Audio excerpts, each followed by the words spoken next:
What's up, kids?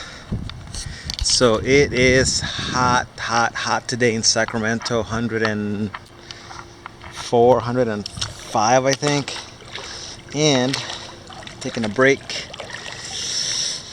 in the middle of the pandemic, working from home. And so I wanted to bring you a tip that can save your life if you are just now starting to learn how to swim, or if you don't know how to swim alike. Okay, this is good for either scenario, but if you don't know how to swim, you should plan to learn or try to learn. It's an important skill, you know.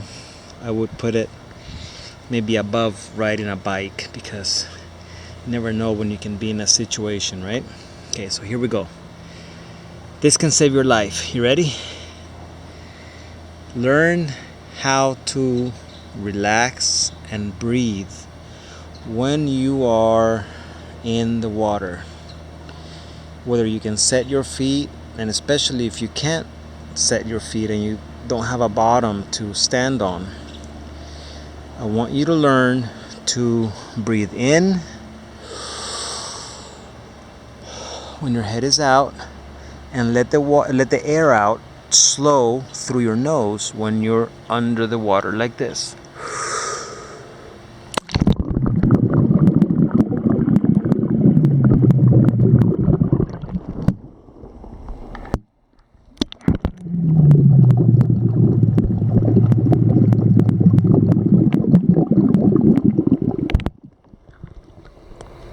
The reason that's important is because when you fill up your lungs with air, your body will naturally float. A lot of swim coaches kind of skip that, and they tell you how to breathe. They want you to put your body in a certain way to float, but they forget to explain that when your lungs are filled with air, your body will naturally float. And when you exhale, your body will naturally sink.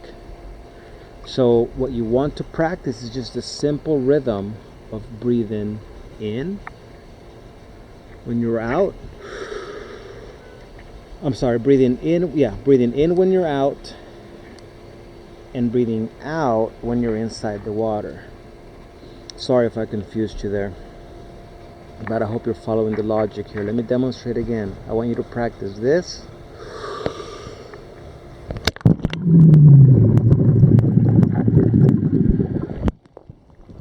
This is how I was taught, and this is how I taught my 3 kids, 14, 11, and 7, as of today. And they are all good swimmers. They all swim in pools, lakes, calm water, beach. And with the boys who are the older kids, we ventured 100 yards inside of moderate action ocean, and we were all comfortable. So just to give you some insight that I have a clue of what I'm talking about. I taught all 3 of them freestyle. They all do breaststroke. They play around with the backstroke just for fun, but it's critical to learn that, because if you're in a situation where you need to get to the edge of the pool,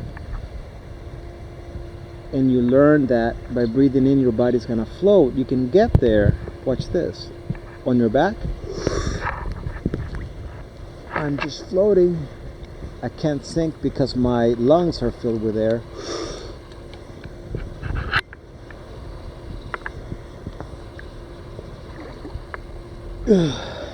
And then I would kick lightly till I get to the edge of the pool.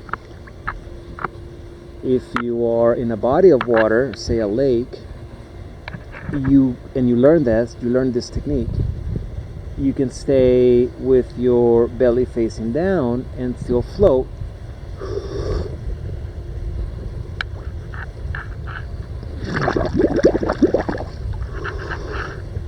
And do, some kind of a doggy paddle or a kick or something.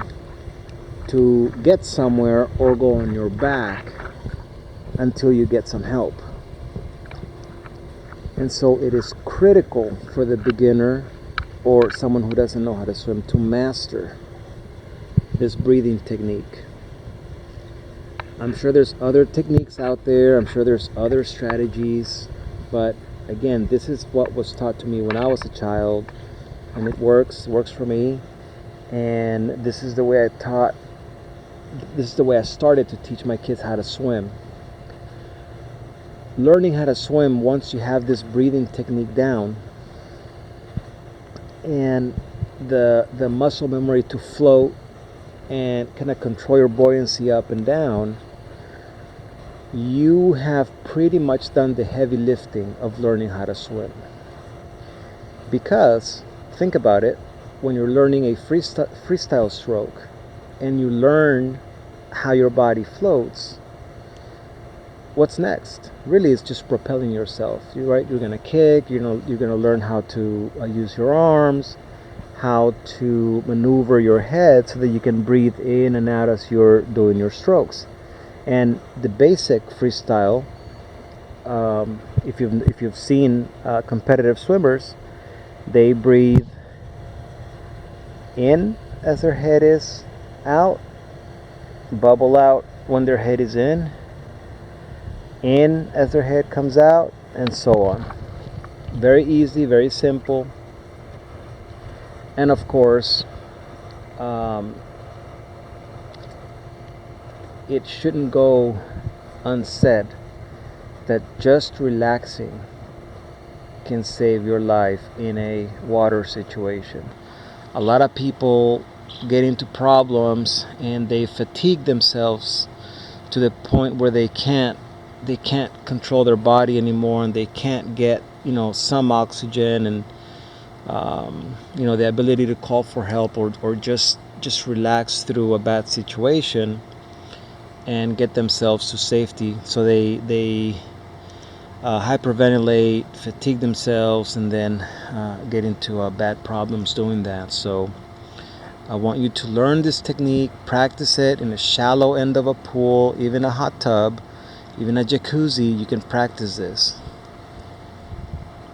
Also, don't be afraid to start learning how to open your eyes underwater. A lot of people I know have a phobia about that.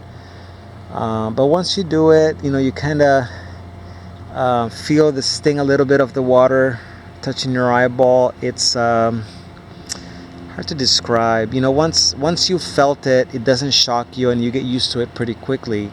But it also relaxes you to be able to open your eyes underwater.